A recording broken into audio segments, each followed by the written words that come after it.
All right, good evening, everyone. We'll get underway here. Time is, we're going to do a hearing first, but time is 6 p.m. It's January 15th. This is our first of three-part series for this month, three-game series. And we'll start with a public hearing. We'll leave it open for 60 seconds. All right, this public hearing is now open for the draft of the school calendar. Those people wishing to address the calendar topic, this is your time to come up.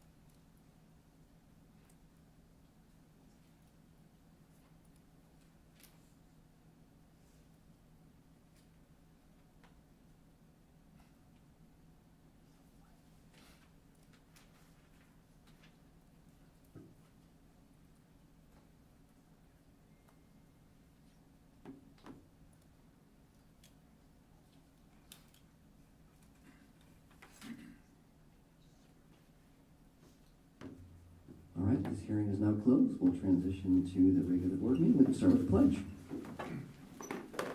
I pledge allegiance to the flag of the United States of America and to the republic for which it stands, one nation, under God, indivisible, with liberty and justice for all. All right, welcome everyone to the Bettendorf School Board meeting, where our vision is educating, empowering every student every day in pursuit of education excellence. Do I have a motion for the agenda? So moved. I can second that. Roll call, please. Director Castro? Yes. Director Chapin? Yes. Director Franking? Yes. Director Larkin? Yes. Director Lynch? Yes. Director McGivern? Yes. Director Smithson? Motion carried 601. All right, 4.01. This is recognition for Jake Knight. Director McGivern. Sure, yep, this is one of my favorite sports, and this is exciting to be able to say a big congratulations to Jake Knight, Lincoln Jip, and Cody Trevino for receiving their 100th wins in wrestling and for representing the Bulldogs really well. And it's exciting to see their best program doing so well. All right, very good. Next is the honor band. Did I take that one, Director? Out of curiosity, about how many seasons does it take to get to 100 wins? Yeah, it's a good question. In today's environment, there is a lot of opportunities. The problem is, you look at over the course of your career or any type of, whether it's injuries or anything like that, that prevents you from wrestling and things. But for guys like all three of these guys, Jake Knight, Lincoln, and Cody, they have more opportunities as they do well and compete well in tournaments. So you can, when you're wrestling these individual tournaments, that you have more opportunity for matches if you're winning. I was looking for a number like 2 or 3. I would say probably 3 seasons. 3 seasons, Okay. for sure. It'd be very tough to get that in 2 seasons. I don't know Thank if they you. wrestle enough times. Yeah. I would like to congratulate in our fine arts program all of the students who auditioned and the students who were accepted into the Southeast Iowa Bandmasters Association Honor Band. 9 were accepted out of 16 auditioners. Sydney Cousins, Maddie Gasco, William Hines, Hadley Apple, Noah Levitt, Sam Hajimi, Kyle Montague, Maddie Kettleson, and Riley Suzaraj. Congratulations to all of you and good luck at the concert. All right, let's go back to the other side. Director Champion for the BMS band. Yep, sorry. Bettendorf Middle School Band, Bettendorf Middle School students participate in the St. Ambrose University Honor Band. I don't think we have any students here. We had 4 students from 7th grade, 6 from 8th grade, and 3, it looks like 2 of them were selected to participate in the Southeast Iowa Bandmasters Association. Looks like 2 7th graders and 4 8th graders. And then based on their CVA addition placement, the 8th grade students were selected to participate in the All Iowa 8th grade honor band. Looks like we had 2 students there, so that's a pretty outstanding things for 2 grades for them to trickle all the way down through there. It's absolutely amazing. So. All right, girls basketball, Dr. Brickman. Yes, this was the IH Mississippi Valley Credit Union had their Iowa-Illinois shootout Saturday. Special shout out to Olivia McCorkle as she was named MVP of the game. Bettendorf defeated Rock Island Alleman, and they played this Friday at Davenport Central, and they're having a great year. All right, and we have a district award for nutrition services, healthy meal incentives. Superintendent. Yeah, and our nutrition services manager, Michelle Reeson, is here. So if you have questions, she'll be happy. But this is exciting. As I was talking to Michelle, she has been extremely innovative in looking for grants and securing ways to continue being innovative in the work that they're doing in our nutrition services department. So as part of a grant that was received a couple years ago, we've now been recognized with this Healthy Meals Incentive Recognition Award because of their innovation around developing recipes from scratch, using local products or foods that are approved. But I think you remember most recently, I think some of you might have actually been able to be there that day when they did the taco bar menu at the middle school. That was a huge success. And I think that is a large part why we are being recognized. I don't know if you want to add something to that, Michelle. Yes, that day was a big highlight for us in our award application, but also it's just the continuing effort to grow into more homemade and scratch items for our students, where we can use locally or USDA procured items to improve the nutritional quality while adding flavor into the student's diet. Especially with our USDA standards going to be changing in accordance to the 2020-25 dietary guidelines. We don't want our students to have just the standard at nutrition school lunches blank. But no, there's ways to incorporate flavor and incorporate local ingredients. And it's fun to be at the schools when the students are trying something new that's been made from scratch, and you can hear things like, my mom doesn't make it this way, or I never thought I would like this. I thought vegetables were icky, right? And so it's just neat that they are being innovative to try to get students early on to enjoy that food, but food that's healthy and good for them. So thank you for all your work that you do, Michelle. Thank you, Michelle, I was one of the board members that was there that day, and just wanted to say that every kid I spoke to just raved about it. I even had a little at the end. There was some leftover, and it was outstanding, and it looked great, tastes great, and congratulations and great job. Thank you. So I have to ask, did you pay for your school lunch? I've been paying for school lunches for about 20 years. So, it was left over. I didn't want it to go to waste. Thank you, Michelle. Thank you. Student board representatives report, please.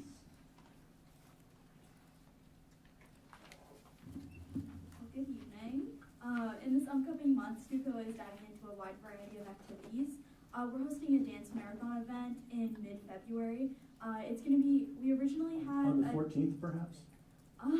No, we have a different event for that, though. But we originally had a date, but because of some recent events, we've had to pivot and pick a different date.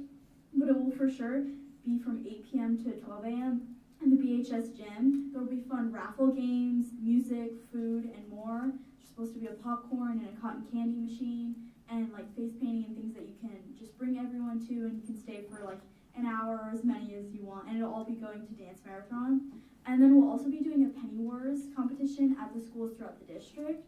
The goal is for your class to get the most pennies, and other classes can subtract from your score by adding like quarters, nickels, dimes, any of those type of things. And we raised almost $900 last year just from doing the Penny Wars, so we're hoping to get that again. And both of these are going to go to Dance Marathon. And then later in February, we're going to have Spread the Love Week, which is relating to Valentine's Day. And we'll also be having a fun pep assembly then, which we have a ton of events for, and we're really trying to ramp it up this year. And then later at the March 1st, we'll have Spring Fling, which is just a BHS students' school dance. Pretty much it. Okay, and you're welcome to stay till the end of the meeting, or you can go home and Study for finals. study for finals. Yeah. Thank you for coming. Thank you. You've only got 2 left. What's the word? All right, the president's statement. This is that portion of the meeting where those members of the audience wishing to address this body, please come forward, check in with the board secretary, and keep your comments to 3 minutes and be civil. All right, having seen no one, transition to the BEA report. Tasha's gonna come up with me. I changed mine. Okay, hello, everybody, how are we after break? We're like slowly getting into things, I know it's been a transition. The last month, our secretary Bett was here sharing the report. I was one of 7 presidents in the state of Iowa, nominated to do a national meeting, and it was really empowering, and so I was really excited to bring that back to our members and our teachers, and it was just an honor to be selected one of 7 to go in the state, so that was really exciting. Something that's important to know, I don't know if everyone knows, but it's National Public School Day. Today is all about celebrating something that's truly special, our public schools in Bettendorf. These schools aren't just a place where kids go to learn math or history, they're hubs of opportunity, creativity, and connection. They're where our kids go to discover their passions, build lifelong friendships, and go to figure out who they want to be. Public schools are the heartbeat of our communities, and we should be proud of what they stand for and what Bettendorf Community School District stands for as well.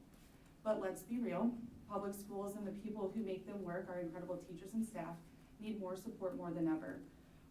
We're living in a time where education constantly feels under attack from a lot of different directions. It may not be directly from here, but when we look at social media, when we look at the different things in the news and the newspaper, public education is under attack in many different ways, from curriculum to social emotional health, and our teachers are feeling that.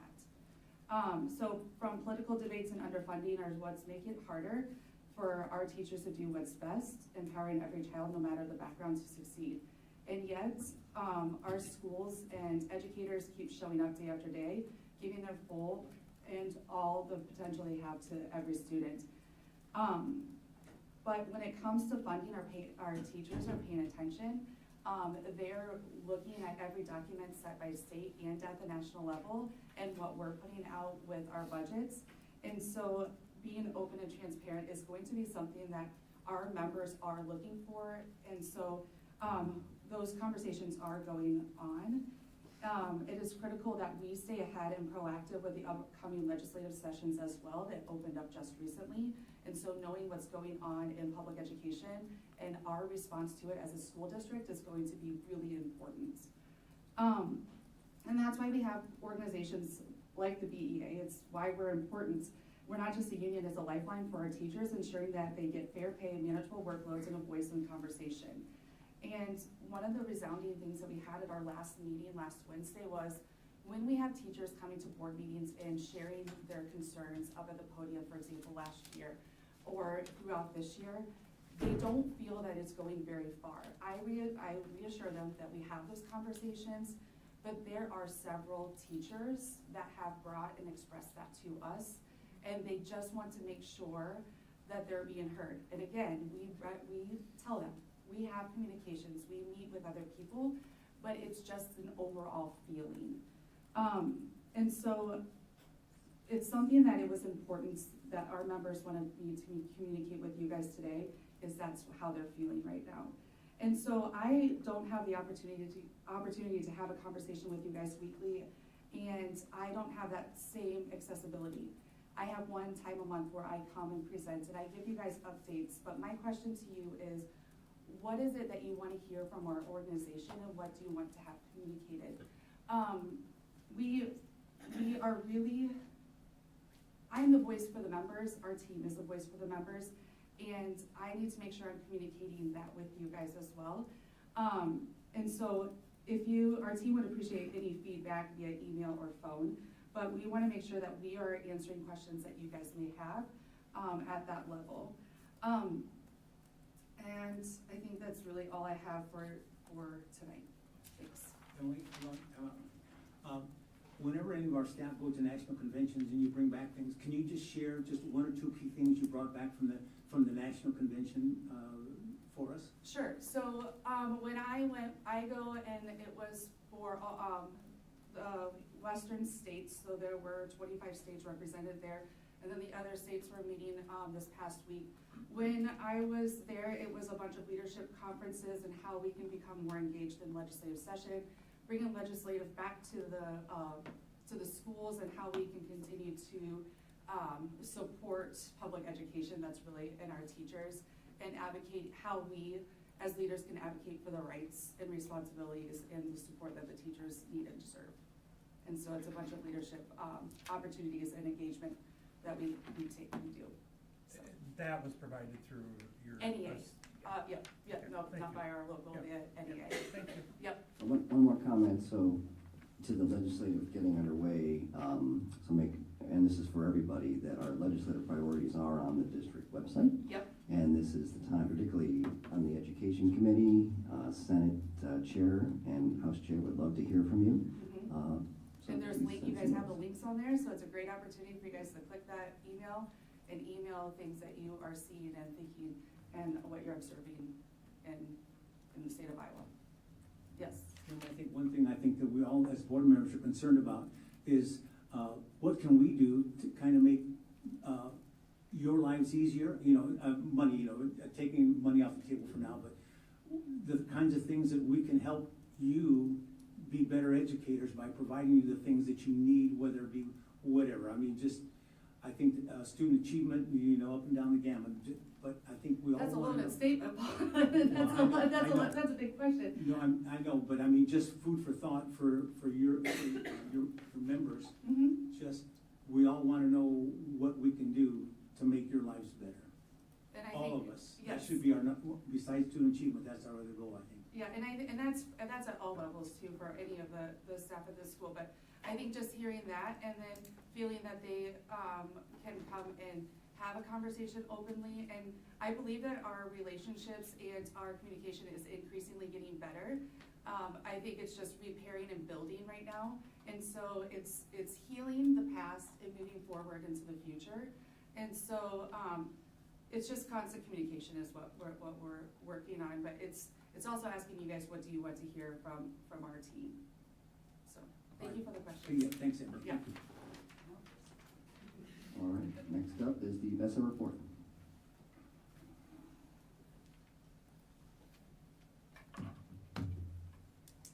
Hi, everybody. I want to second Emily in wishing everyone a happy National Public Schools Day. Third quarter, here we come. It is hard to believe that the school year will be half over tomorrow. Second semester always feels it flies by unless you're a senior, and they will tell you that it moves really, really slowly until it's over. With the second semester comes bargaining season, and BESA has been very busily working on our interest statements in preparation for our upcoming interest-based problem-solving meeting next week, and we're looking forward to continuing the important collaborative work that the team is doing. Shout-outs tonight. Kevin Turner from Neil Armstrong would like to recognize Secretary A. Terry Conklin and Secretary B. Jody Murray. Terry and Jody are the glue to Neil Armstrong and so much more. They hold the building together while supporting students and staff, helping in any way that they can. We are very blessed to have them both here at Neil Armstrong. Corey Esbaum at Hoover would like to recognize special education para Emily Fry Aguilar. Emily's ability to foster a safe, structured, and nurturing environment helps our students feel valued and capable. Whether adapting materials, providing encouragement, or helping students navigate daily challenges, her impact is profound. Emily's patience and empathy shine through in everything she does. She's not only a support to our students, but also a vital part to the teaching team. For many of our learners, every moment counts, and every step forward is a victory. And we know that these successes are made possible by Emily's incredible dedication and hard work. She brings her whole heart to this role every single day, and we're truly fortunate to have Emily as a part of our Hoover community. Whenever I'm in an ISEA event, or even our local council meetings and board meetings come up, I am proud to say that we are the envy of many groups because we are given this opportunity to speak at each board meeting. Our collaborative relationship continues to be the standard that many groups strive to achieve. Not every group gets to speak at their board meetings, and we're very fortunate that we do. So I also want to ask the same question. When we come before you at these meetings, what kinds of information would you like to hear? I'm happy to include any topics you'd like us to share on when I present. I will point out that on February 1st, and I'm not sure, I'm assuming Emily and Trent were probably going to the ISD Legislative Conference, so we'll be able to bring back some information from that because that's on Saturday the 1st. It's a virtual conference that we're all attending. So we can bring back things for you in February on that. Thank you. Superintendent? my colleagues before me have said, it is hard to believe that we are wrapping up first semester and getting ready to open up second semester. It has gone by quickly. It's been, it's been busy, a lot of hard work. So I want to first thank all of our certified and classified staff and our students for a great first semester. I want to wish everyone, as we approach our extended holiday weekend, a warm and relaxing holiday weekend. I think we have 2 days of warmth while we're teaching, and then we go into another weekend of cold. But hopefully everybody will have a well-deserved holiday weekend as we transition between semesters. But thank you to all the hard work, the countless hours that have gone in to all the academic, but also all the co-curricular and extracurricular events that we put on for our students. I appreciate everyone's efforts around that. We are looking forward to our next IBPS meeting next week. And it is hard to believe, but we will be kicking off in a few short weeks our registration process for the 25-26 school year. So more information will be coming out around press releases and updates in our Bett update. But incoming kindergartners and new students to Bettendorf, we will open registration for them on Monday, February 3rd. And then the following Monday, on the 10th of February, all returning BCSD students will have the opportunity to complete their registration for 25-26. And then, as several have said, the Iowa legislative session kicked off this week. Looking forward to working collaboratively with our legislators to ensure that we continue to get the resources we need in public education to do the work, the amazing work that not only our staff in our district, but all educators across the state do. So, thank you. All right, can I do a motion for the consent agenda? I move we approve the consent agenda as presented. I will second that. Roll call, please. Director Champion? Yes. Director Frecking? Yes. Director Larkin? Yes. Director Lynch? Yes. Director McGivern? Yes. Director Smithson? Director Castro? Yes. Motion carried 601. All right, and an update to the middle school I'll make a motion. Sorry. motion. I'll make a motion for 6.01, approve schematic design for Bettendorf Middle School addition and renovation as presented. Second. So you gave us some direction a few months ago, probably closer to 6 months ago, to explore ways that we could provide much needed updated renovations to our middle school, and gave us a very defined budget to do that within. We have been working with Bray Architects around that process. They were with our middle school team today, the staff, at their staff meeting, to preview and go through and address questions that they had today. I'm gonna let Kurt take it over and introduce Carrie, but there's been a team working on this, Carrie, about every other week we meet for a couple hours, dug in, and she holds our feet to the fire around getting things done. She does not let us wander off. But they've been great conversations and really hard conversations sometimes around, we would love this, but it doesn't fit in the budget. And I will say Bray's been very responsive, both ways, to us pushing back and to them pushing on us. And I think we've had some really good conversations, and I'm really excited for them to share with you tonight. Kurt. Not much to add on top of that. Carrie's worked for Bray for 2 years. We're at 2 years now. Been working with us on this middle school project the whole way through, from the conceptual planning we were doing. She presented to the staff this afternoon. They had some questions and whatnot. And for the staff's questions, typically Carrie's answer was, that's the next step. Like, they want to know a little more detail, and Carrie, that's the next step, right? So it's good to see that they're looking at it in that manner and looking forward to what the possibilities could be. But like Carrie said, I'm sure she'll say to you all at some point tonight, that's probably the next step. So this is schematic design, what we're presenting to you and asking for your approval on.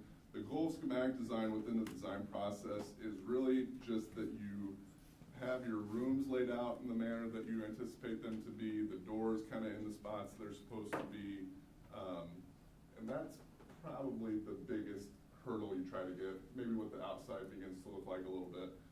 The next phase is design development. That's where you get into what rooms have what flooring, what cabinets are in what room, you know, all of those types of things. So this is really just, do we have the massing right? Do we have the right number of rooms? Those types of things. So it's still pretty high level for the most part, but again, more detailed than what we were working with previously. So with that, I'll turn it over to Carrie. I'll stay up here for any questions or anything, but Carrie's got a great presentation for you.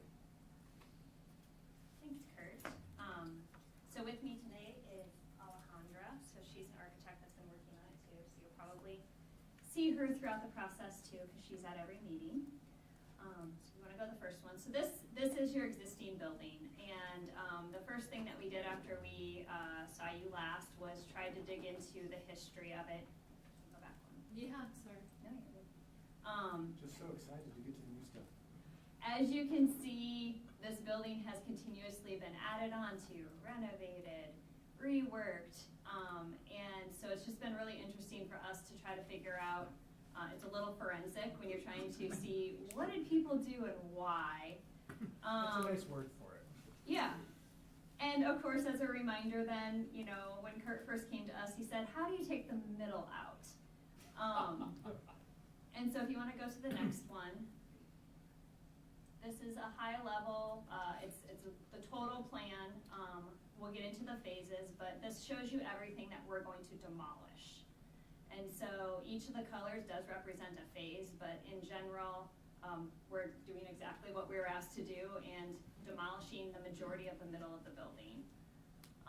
Again, the reasonings are that the spaces are small, low ceilings, low corridors, just not a lot of space or spaciousness in general. And then it's an aging building. So we can go to the next one. So then this is what it will look like when all of that is done. So we have 4 phases right now. This does look a bit different than the last time we were here, which was B2. We've moved things into different directions. We've gotten rid of some courtyards. And so there's some reasonings for those. And in general, we have reduced the amount of square footage that we are building. And so if you can go to the first one. The first phase starts with an addition still, and so that is on the back of the building. So at this point, most people are not impacted within the building. There's construction on the outside of it. You have to move some equipment before you do that. And when that is done, you'll gain 12 classrooms. There's also some logistics of moving a couple of things in the inside of the building to try to get the corridor to align. We need some mechanical, electrical, and a water room back here, and so building that in. And when that is done, we're estimating summer of 2026, if things go well, about a year construction, essentially, or less. And so then during that summer, they move in, and then the first phase of demolition would start. And so you can go to the next one. Carrie, So- can I ask a question? On that first photo, were those rooms on the north side of the building by the gym, before were they going kind of horizontal or parallel with the It building? was, yep, and there was a courtyard and kind of connecting, it kind of was like an L, upside down L, almost. And so when we started to reduce the amount of square footage we needed, just by really evaluating the whole building, how can we be using the square footage to the best of our ability, we actually decided to build less back here. And once we did that, we realized that we could get rid of the courtyard that we were showing, and we could build it straight out. And so this should be more economical all around. And that's kind of how we got to this, was through all of those meetings. We started to say, well, I don't think we need to build the whole thing like that. And so we flipped it. So when you move into that during the same summer, then they would start to demolish the whole green area.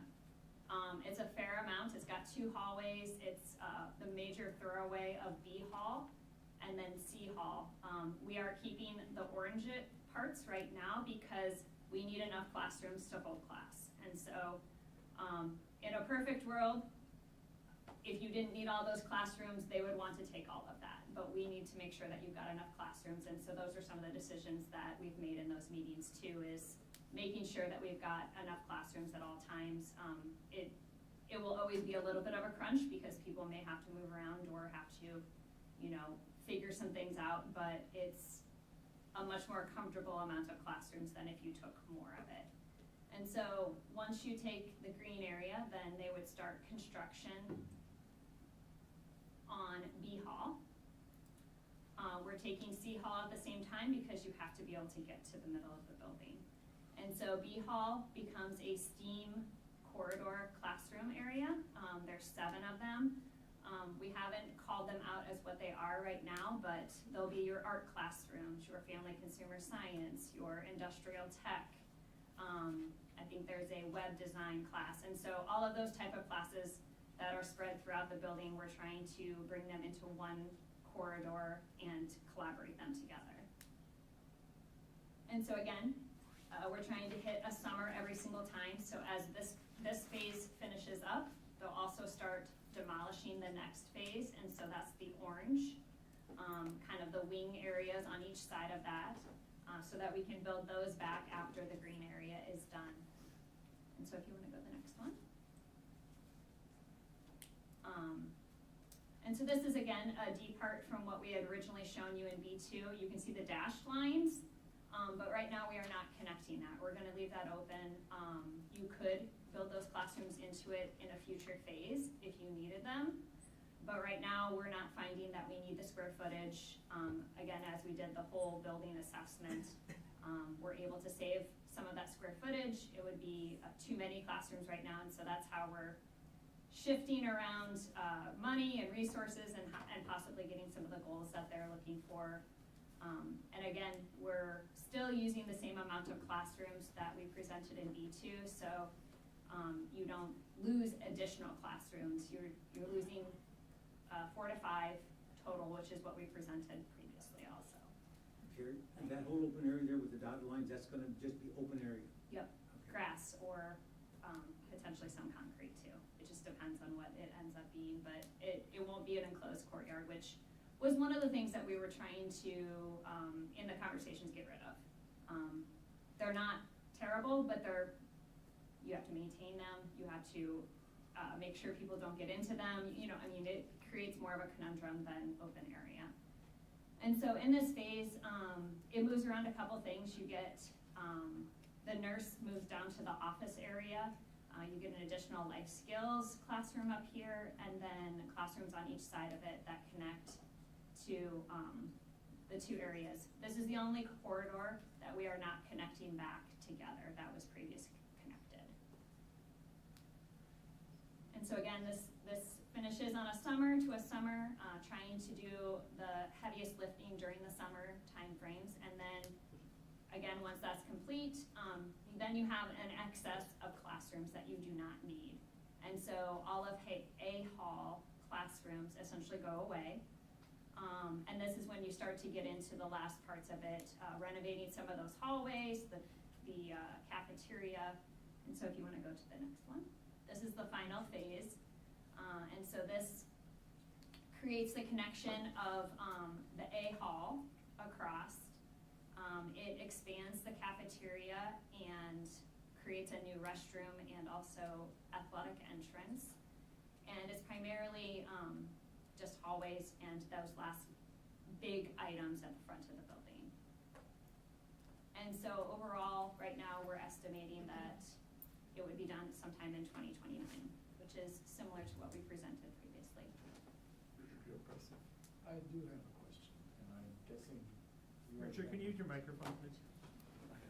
And I'm guessing you probably already have an answer. Can you go back to that?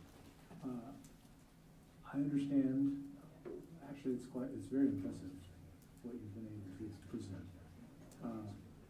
But as I think about potential discipline challenges, one of the concerns we had way back when was sort of more sight lines in hallways, and it looks like the BF juncture and the BD juncture will become very high traffic zones because there's no longer the C route, and for a brief period, not even that A route.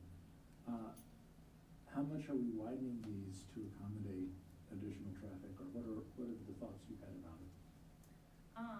Yeah, so there's a couple of strategies for the hallways. One of them is currently in the new hallways, we're not showing lockers.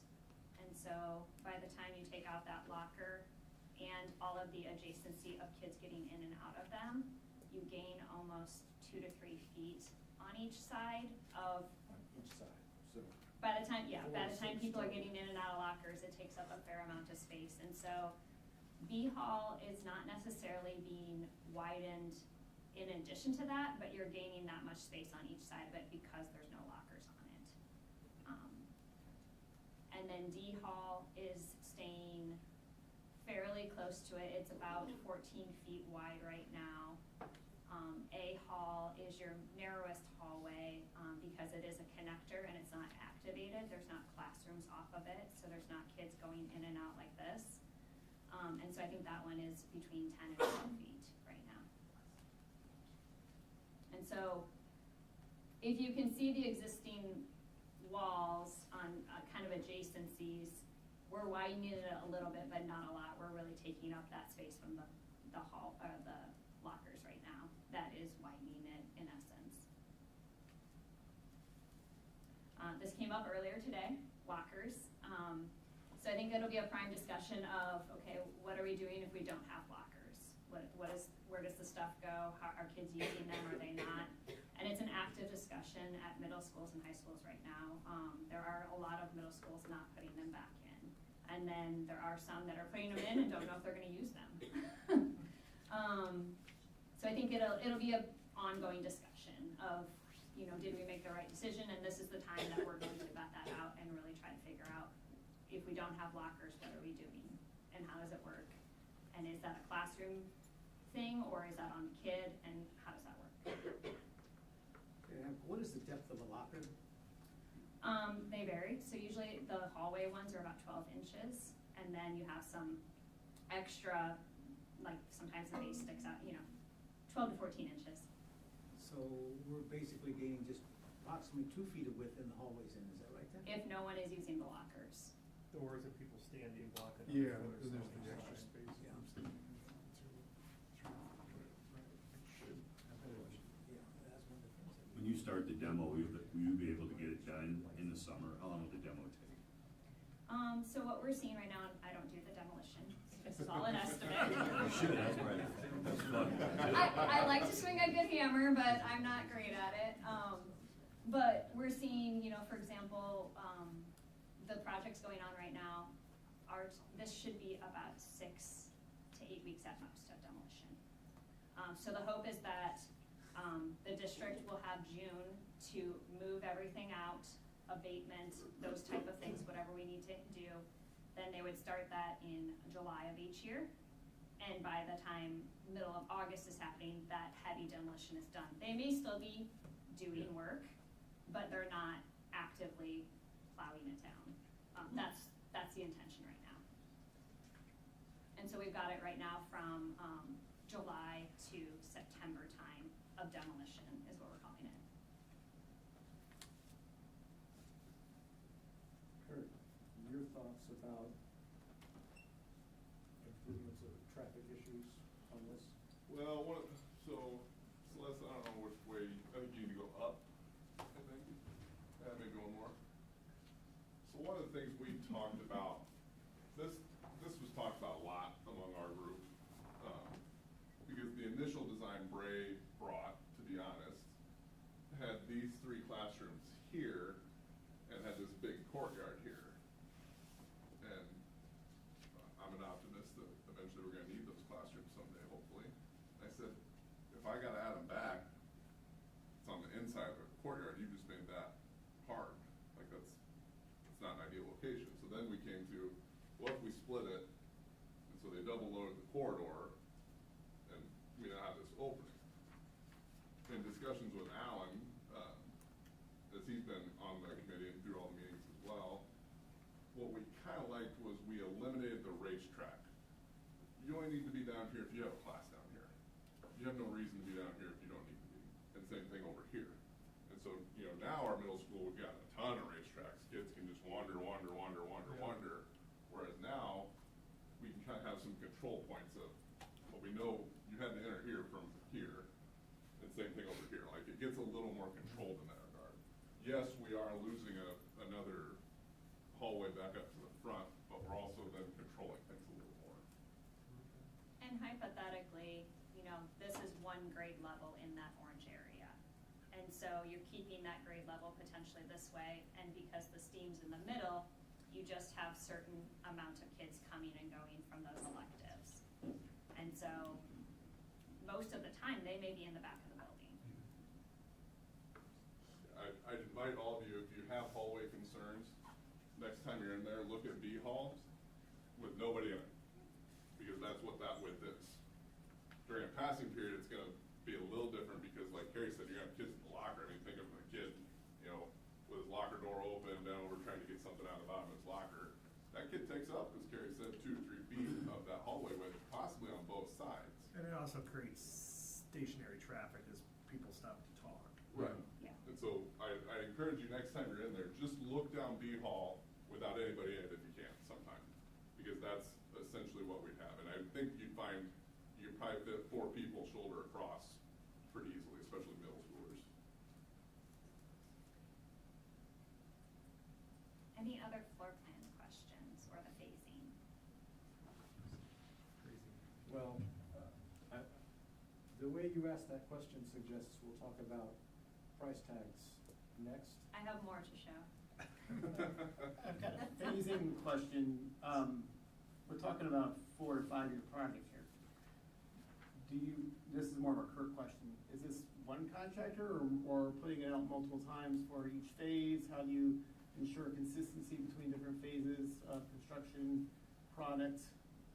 Yep, great question. So in my mind right now, I envision bidding each phase as they come. I think that's gonna be the best for the district to protect ourselves, and one, we're not locked in so long with somebody. 2, it allows us to then make changes between phases as we need to. Because essentially what happens is, we're gonna finish phase 1 up there, and phase 2, which, so let's go one way or not, that one, maybe. Phase 2 here, it's gonna be this, but it's gonna get changed a little bit based on what we learn on phase 1. From a material standpoint, from whatever, so, we haven't talked about delivery methods, whether we're going construction manager or general contractor. We'll have that discussion another day as we get closer to bidding the first phase. But I don't envision bidding the whole thing at once. I think for us, we need to evaluate each phase as they come and make sure it's still the right next step. Because it's such a long time frame, contractors would struggle to bid it all. That's what I was Yeah. thinking. Is that For a contractor to mobilize and then demobilize, you know, and then when they want to demolish something, they want to do it all at once, you know? And so I can understand that. I want to review, you want to talk about bathrooms, just really quick? Yeah, I wasn't sure if we were gonna address that. Yeah, let's address that. So right now, what we are showing, is bathrooms that are not, a boys and a girls. It is a hallway and individual stalls with full walls and full doors. So you pick a stall, you use the bathroom, then that would be, because you have full walls, you have to have a sprinkler and also, detectors in every single one. And then you come back out and there are open areas to wash your hands. And so, this does save, quite a bit of, logistics of square footage, also just, you're now providing toilets for every single person, so that you don't have to, put in additional single users or anything else like that. You're also preventing congregation bathrooms.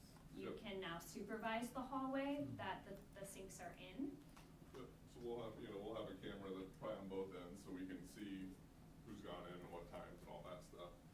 The nice thing about this, if I'm being honest, I'm gonna throw some people under the bus, Davenport is doing this with Sudlow and Smart ahead of us, so we'll get to see how it works before we have to do it. And, West was just finished, and so they just started using those restrooms, and it is built in this style.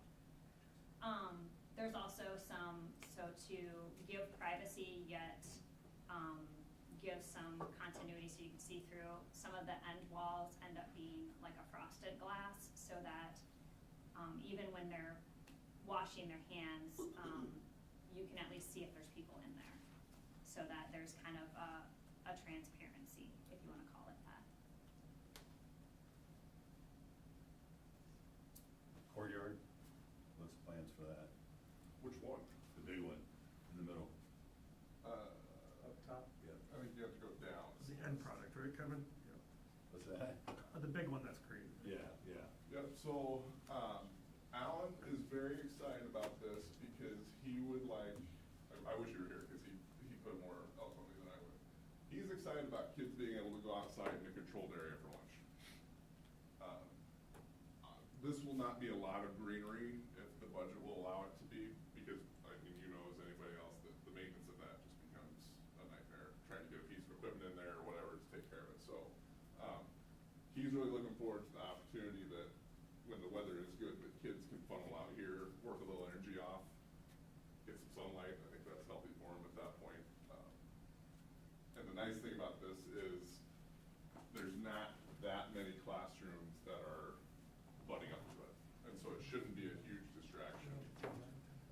And the ones that are more hands-on, so maybe there's some potential that the art classroom is using that courtyard too, or something of that. Are those some exit doors from those classrooms into the courtyard? Yes. And so that's actually on our docket to get feedback when we go to the school for the user groups to just, would you use that? Is there potential connection there? And so we show them so that we can start to have that conversation, and then we take that back to the larger group and kind of discuss it again. Some of the science classrooms down in that science music wing have exterior doors to the courtyards. So it's not uncommon to the building necessarily. Do you have any idea on the approximate square footage of that courtyard area? Ooh, that is a good question. I looked up a lot of square footages today, but I did not look up that one. So the kids will go from the cafeteria into that area as well then, so that will necessitate more supervision then, is that correct then, or no? So on the D hall, between the cafeteria and that courtyard, that's where we've decided to focus quite a bit of glass. There'll be a large connection of glass and doors between that so that you can start to get visual connection, and then also there'll be some supervision that has to go out there. And Alan's talked a lot about that. I'm gonna point to the middle school administrators that are here. They do send kids out for lunch now, out by the flagpole. I mean, what do you get, like maybe 20, 25 kids out there? Maybe not even that. Probably not even that much. Yeah, but it's kind of it's kind of a reward, I think, that they're able to go out there. Yep. So we were just looking to scale that up as part of this space and make it more useful. And with a bigger space, we'll be able to send more kids out there, which means we'll be able, if there's less kids in the cafeteria, we could put supervision out there as well. And this is an expansion of the cafeteria, right? Correct. You end up with a little bit of extra square footage, but it's still similar in size, but we're getting rid of the That weird two-tiered. shape that- Two-tiered, yes. We're getting rid of the two-tiered, and it is extra square footage. The kitchen's bigger. Kitchen is bigger. Any other floor plan questions? I know you two wanna make the But did I see the restroom? courtyard a wrestling Did I room, see the right? restroom get bigger? I haven't heard that So I asked discussion this yet. If you can get outdoor mats, it will work. I will settle with a non-leaking roof Yeah, in the so- restroom room. That will obviously be addressed through this. So what, I kind of wish now that I think about it, we put up B2 up there just to see where we started. And Yeah, then we've been- comparison. I thought about it on my way here, Because if you actually. remember right, part of the reason we picked B2, one, for some financial reasons, but also because it had the addition first and it wasn't gonna be as painful overall for the staff. Right. But if you remember right, originally, we were keeping all of B Hall in the original footprint and just trying to renovate it as best as we could to make it something better. But as Carrie and her team worked and we whittled down the number of classrooms, we made some other decisions that are escaping me right now. We kind of ended up working our way to, we can actually get rid of most of B Hall of the original scope. What is left of the original building that we would have liked to have gotten rid of is that's not to say we won't fix the issues with it. And you can see, they're showing eliminating these offices, putting a ramp in, so it's, wheelchair accessible, because the PE classes use that now. It's all stairs right now. Yeah, and there's a lift in there, and then flipping the door off to be off of that hall, so, it'll get some work done, for sure. And now, we can now, one of our issues now is it's right, obviously still in the middle of the building, but there's no way to kind of lock you off from the rest of the building, but with A hall not having really anything on it, with some doors, we can kind of limit the community after hours, traffic in the rest of the building to still get to the rest of it. Mhm.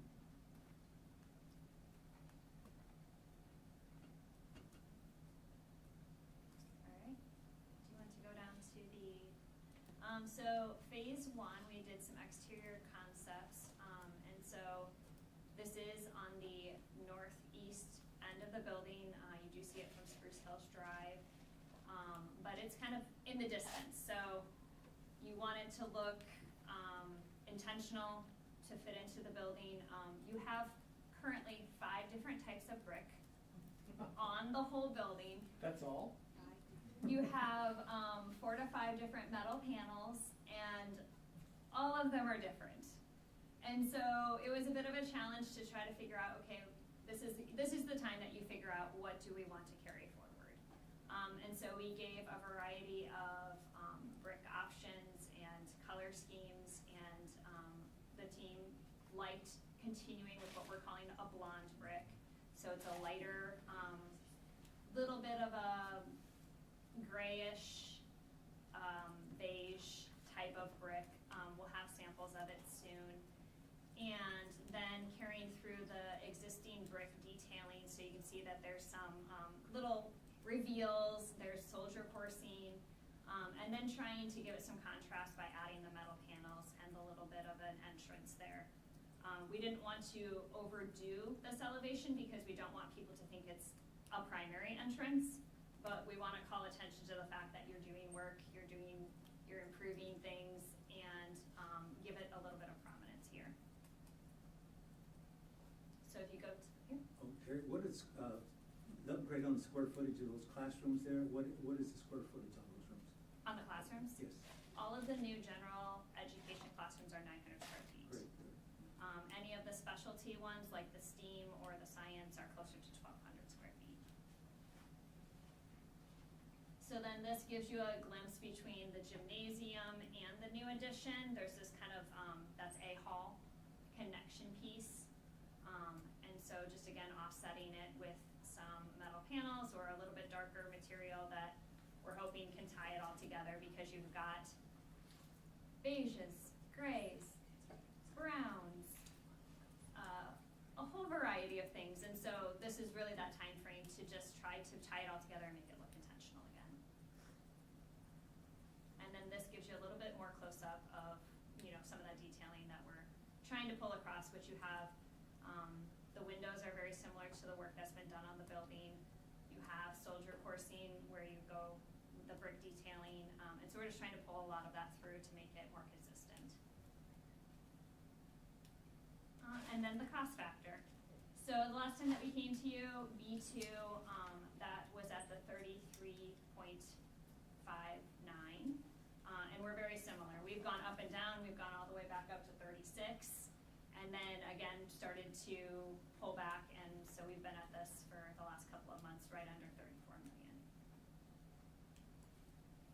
And that is with a lot of discussions of, is this more important than this? Or if you had to choose one, what would you do?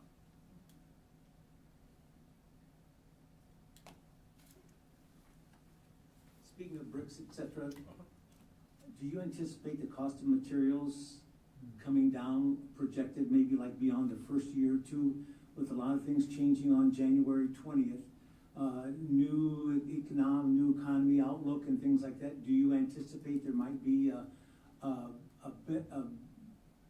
better pricing on all and the major material things we might be using? I can tell you what's happened in the last 6 months. I cannot predict what happens after January 20th. The hope is that the trend continues, but both of the major middle schools that have bid in this area have been under budget, close to 10% under budget. And so that is promising. They do not gut the middle of their building. They do gut a large part of their building, but not, I mean, this is a complex project, and so I have not reflected that trend in your budgeting because this is a really complex project. The general contractor is going to, there is a lot of things to think about for them that is massively different than build a building here and then come over and tear down a whole building. And so I'm still holding the pricing that we've been using up to that date, but we're watching it. And we're going to try to get some contractors to weigh in on it. But I'm apprehensive to just think that that's the new norm. But it is trending down in general. We're seeing all of the, it's not that sticker shock where you bid it and it's massively over. It's trending down. And people are hungry, so. Does that include the contingency fund? Yes. It is in there? Yep. I didn't see it as a line item. Is it there as a line item? It's just all built into it. Okay, So thank every you. single one of those phases, because we didn't know how we were doing it, has all of those built into that price. The phase 4 has more built into it, because right now we're holding money for some of the things that we think that the city is going to ask us to do, but we haven't gotten that yes or no yet on, and so we're just holding money for that. And it also holds your furniture and equipment, which we've got at $1 million right now. What are some of the things the city might ask you to do that we might have to use that contingency fund for? So right now, we're not sure if they will require a storm shelter. If they go to the new 2021 IDC, currently the state is at the 2015, which is exempted from the storm shelter. If they go to the 2021, we understand that then the storm shelter will be required. And even at this point, they could say, you're building new, we want you to do that. A couple of the other ones are just, we're not doing work in a lot of the building, as you can see, and so we're going to discuss with them what level of work they want us to do in those areas. Meaning sprinklers, fire alarm things, life safety things. That's really the only thing the city can mandate that we have to do is those life safety things, which they would all be good for the building. It's not a detriment to the project by any means, but it's more cost. Yeah, so storm shelter will be interior someplace, or? So it's how you build your shell. Yes. Okay, all right. And I'm working on trying to get a FEMA grant going that would help offset that, which would be a tremendous boon to the project. I see David kind of, they're a lot of work. And whether or not they get funded is even a different question. And in what time frame? FEMA grants on the front end are much better than the back end. We'll leave that at that. My point is that, you know, phases 3 and 4 are 3, 4, 5 years away. So even a $10 million number now, it could be 9, it could be 12. Yeah. If you look back at 4 years ago, or 8 years ago, or 12 years ago, in a 4-year span, we still have inflation. Okay? And so, yes, prices have come down recently in the past 6 months, 12 months. But to say now that, hey, that number of $10.277 million is the right number, let's go out and have some fun, because you're guessing right now. I mean, you're guessing. It's educated guesses, but you're guessing. It'd be like trying to rebuild Mark Twain right now for $16 million. Yeah. Just would not happen. The process that Kurt suggested is of phasing it out, making sure that, hey, we've got the money there to bid out the next phase is key to this project. And if we get a couple of breaks in the first 2 phases, and Yes. we don't in the third, we break even. And if we get a couple of breaks in 3 phases, a board in the future has good decisions to make. Yes. Do we do something in addition? Do we do something that's a high priority at another building, et cetera, et cetera? Is there is there competing goals that can be achieved at the same time with more funding? Possibly.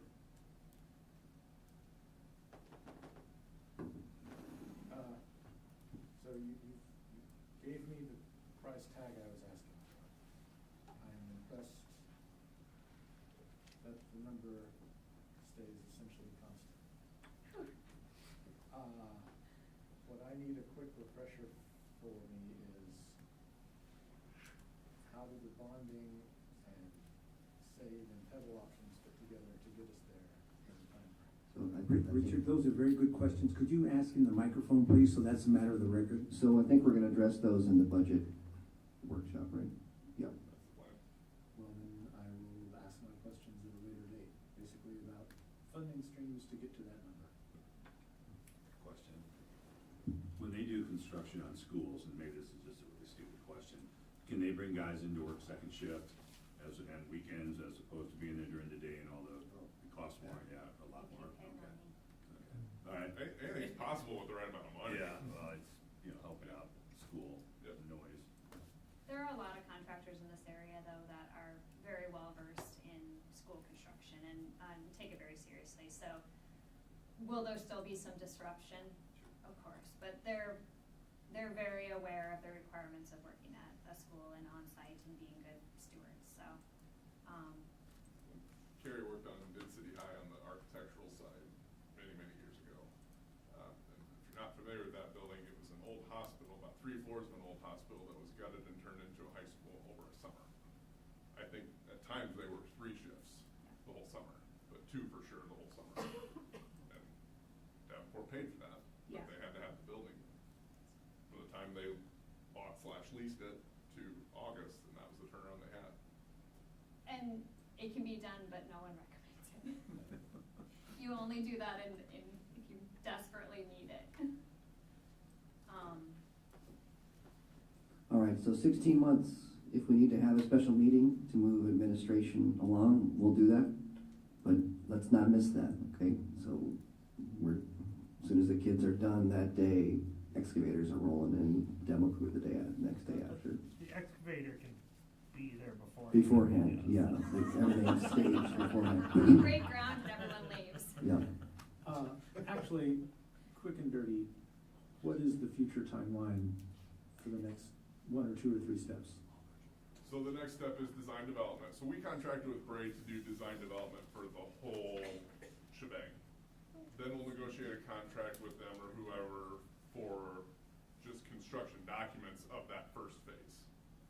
That'll be the part. So we'll come back to you one more time with design development where that number is gonna get more honed in because we are making those detailed decisions of lockers or no lockers, cabinets or no cabinets, concrete flooring or tile, like all those things that they're taking an educated guess on to make that. Now I can say, hey, make sure you got my CMU walls in there because that's what I want. Like that number will be even more refined at that point because we've made so many more decisions as a group at that point. And then that we're anticipating what, end of April or end of March? Beginning of April. Beginning of April. Then we can roll right into CDs. Now, a really good design development document set, construction documents become really easy because you've got most of the information already figured out and laid out. So that's what we're shooting for. That then the construction docs can take 2 or 3 months after that. And then we're putting bulldozers up next to things. So it's probably gonna be closer to August, September in terms of taking bids, but we can break ground in the fall. Yep. That's what it is currently, if, again, all of the ducks stay in a row and. And as you outline these phases, there is overlap between them. So summer of 2026, there might be phase 1 completion and phase 2 Correct. initial simultaneously. Every summer there is multiple phases starting and finishing at the same time.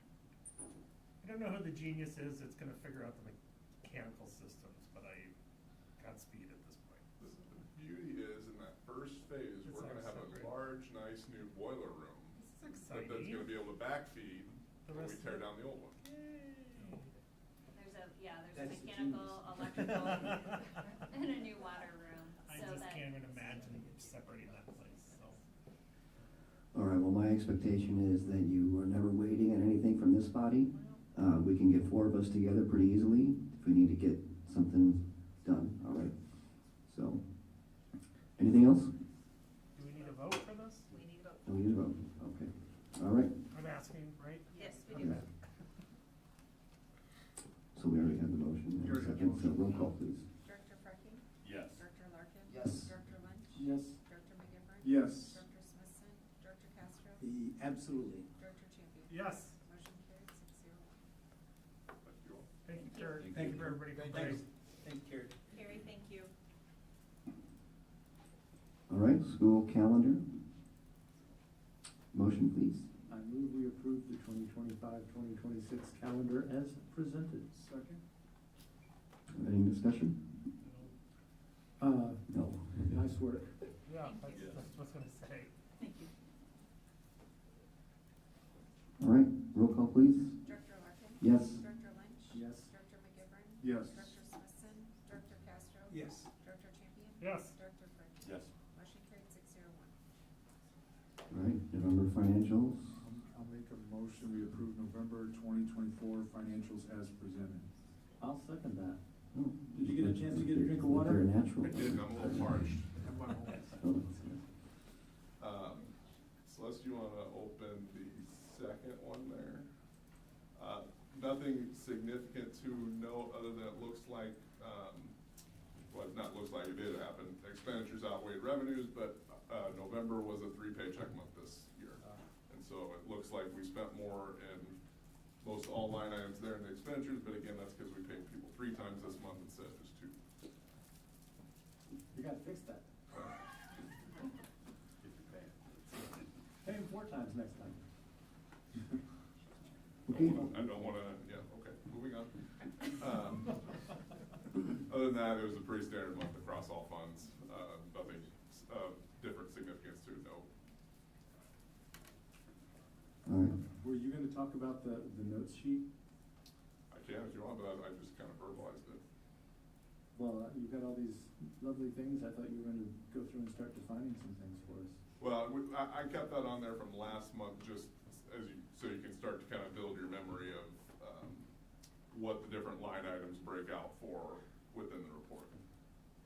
So let's see what they're looking at. Maybe you wanna pick one section each time and tell us a little bit more about what it means. You don't have to do it tonight. I'm putting you on the spot. Sure, well, I mean, again. Board education ain't a bad thing, right?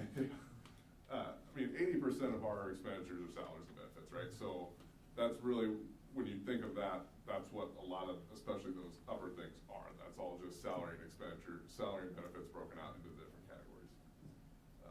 Once you start to talk about purchase services, equipment, and supplies, that's then what makes up that other 20% typically. All right. Any other discussion on this point? All right, roll call, please. Director Lynch? Yes. Director McGivern? Yes. Director Smithson? Director Castro? Yes. Director Champion? Yes. Director Franklin? Yes. Director Larkin? Yes. Motion carried 601. All right. Thank you all. Thank you, Kurt. 6.04, first read of policies, discussion. No motion needed. No, just continuing our journey through the 400s. Thank you to Miley for all of her work as these relate to employees and our Human Resources Department. So let us know between now and the 29th if you have any questions about these 4 new first read policies. Miley, anything else? No. Okay. 6.05, so we have a motion. I move we approve the policies listed below as presented.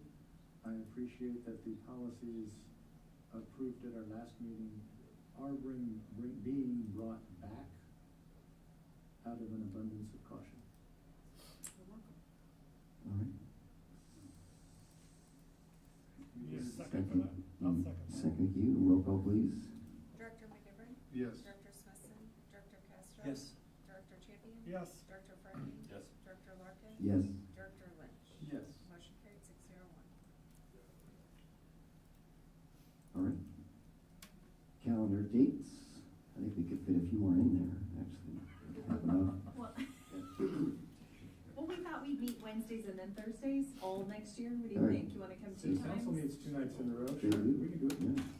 All right, Committees of the whole. Bessa, you wanted to time, so now next year we'll do Wednesday and Thursday night board meetings every other week. We're not listening, but, here's the rationale. So in talking with our leadership team, as we look to prepare agendas, as some of the board members who've been on a little longer knew, we had a journey to shift off Mondays because it was really difficult for staff to get things ready on Monday nights for Monday night board agendas. In that discussion, Wednesdays were originally proposed, thinking there might be less things that go on Wednesdays, but we transitioned through starting on Thursdays and then transitioned into Wednesdays this last year.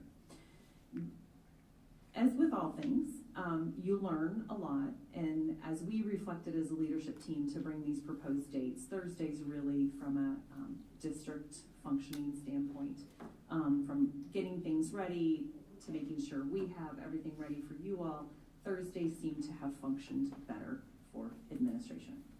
Recognizing that you all have been accustomed in the last year that you've been on the board to Wednesday meetings, and in our district anymore, we have, I was just having this conversation with our parent executive council on Monday night, where some of even our community groups are unable to get time in our performing arts center and stuff because we have, the good problem to have is that our athletic programs, our music programs, our other co-curricular, extracurricular programs, such as the bringing back the musical at the middle school and things like that, we have so many more activities district-wide going on. They're competing every night of the week for different spaces, right? And so there doesn't seem to be a lull anymore in our calendar. And so from a staff recommendation, Thursdays seem to work and flow better as I look at my team and seeing if they're gonna change on me now that we're in public, but they won't. And however, we also know we wanted to you know, respect that we've been on Wednesdays this last year, but give you two options. But from I was asked by a couple board members in my calls with you this week, what is it that staff would prefer? And so I came, and our recommendation would be Thursday. So we gave you two options. It doesn't bother me either way, I'm just not going back to Mondays, so. So why wait till 26 to go to Thursday? I mean, we could start. July. Because we usually we have historically run on a July 1 to June 30th for dates, so that if people already for these last 6 months of the school year have things calendared out from that transition, I would hate to do that to people. So I mean, I understand, but like July 25, we could switch to Thursday. Yeah. Yeah, the test right. And after July 1, we'd be switching for the 25-26 school year to Thursdays. So the dates are set through June. Correct. Right now, so this starts the next series. And they're printed on calendars. So what we did is we presented, if they were stay on Wednesdays, these are all the Wednesdays. I'm tracking now, I just Okay. want to say, yeah. Okay. My dyslexia kicked in. Oh, because it was confusing.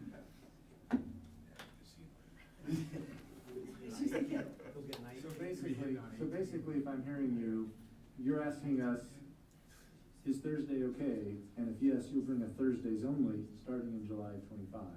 And if we say, oh, absolutely not, we love Wednesdays, it has to be Wednesdays, then you'll bring the Wednesdays next time. Correct. You still be setting the agenda on Mondays, so that'll be the same. Monday or Tuesday. Tuesday, Okay. Tuesday, you would still have 2 days Okay. to review. I would not do that to anybody, even though legally we only have to post 24 hours in advance. No, I respect and honor that extra day helps. Mm-hmm. Absolutely. But that would post Tuesday night? Okay, I think we have. Thursday's better for the staff, Thursday's fine with me. Okay. Thursday's fine. It's a college night, so we'll just, My kids are older. is that right after? Okay. Okay, you've got the guidance for Thursdays, starting in July. Does the NBA play on Thursdays? We could have it up on. No, I'm good. I'm good. We could, Hate to disrupt your style there, Paul. I got a bunch of Caitlin. I'm good with Thursday. And lastly, our board communications. So we'll go, let's go around the left here clockwise, Director Lynch. Oh, starting with me. I hope that our teachers and students have a very nice Students 4-day, Teachers 3-day weekend. I hope that the in-service transition day between quarters helps keep you sane, and Happy New Year.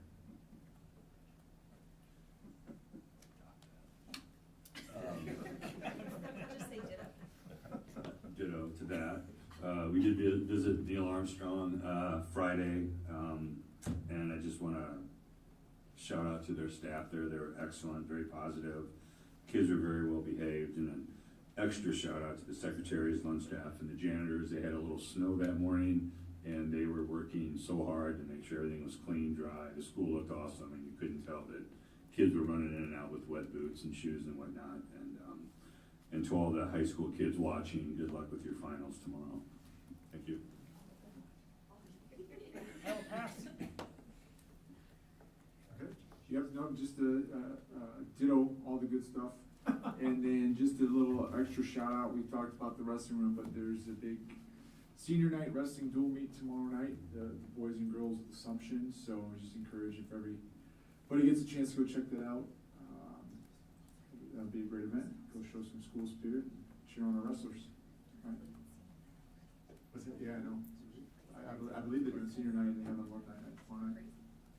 Yeah, if you want to see those kids that just scored their 100th wins, you could watch them Thursday. And also Saturday, we have a big-time wrestling tournament here, named after Freeman in Castroville. Wrestling tournament shootout on Saturday. Good teams, lots of good teams here. If you want to see those kids wrestle, they'll be here on Saturday as well.